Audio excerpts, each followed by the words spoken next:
Update nga tayo sa Gilas Pilipinas at sa paparating na fourth window ng FIBA World Cup Asian Qualifiers. Ito nga, Coach Tim Cone, malaking dagok sa kanyang lineup dahil ayon nga sa report, malaki nga ang posibilidad na hindi maglaro itong si Mike Phillips, Kai Sotto at gayon na rin si Quintin Millora-Brown sa fourth window at ay na rin yan sa report. Ito nga, inilabas ng pass break.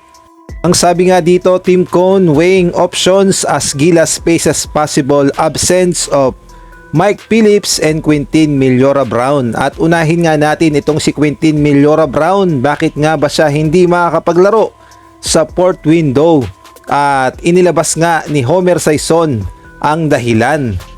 Ang sabi nga dito, itong si Quintin Millora-Brown ay kagagaling pa lamang sa surgery at wala pa raw siyang clearance, kaya naman hindi pa siya pwedeng maglaro sa magiging laban ng Gilas sa fourth window kontra nga sa Jordan at Iran.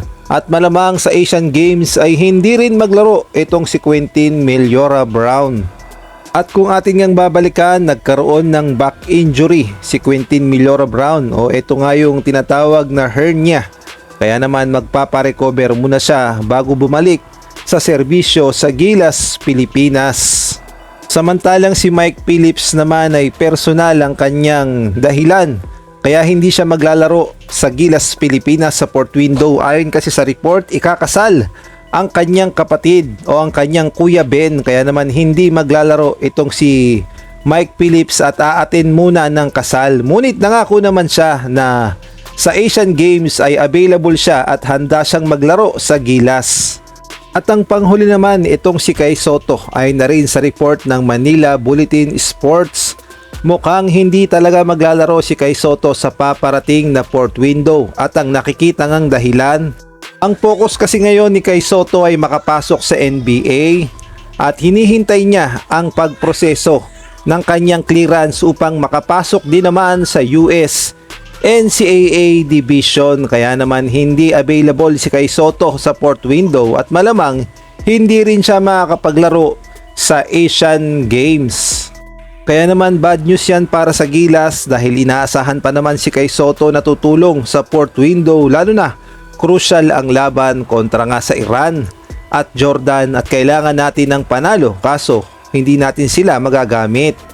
Pero kahit ganoon ang sitwasyon, nananatiling positibo ang coaching staff at kilala si Coach Tim Cone sa paghahanap ng tamang sistema para mailabas ang pinakamahusay sa kanyang mga manlalaro.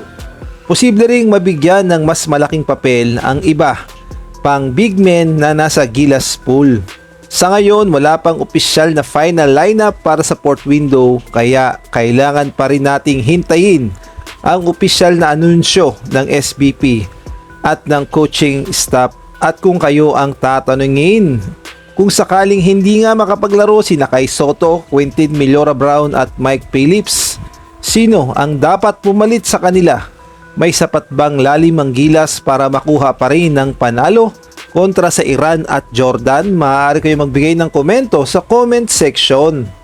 At kung nagustuhan mo ang video na to, paki-like naman, paki-subscribe, paki-pindot ang notification bell para updated ka sa susunod kong i-upload.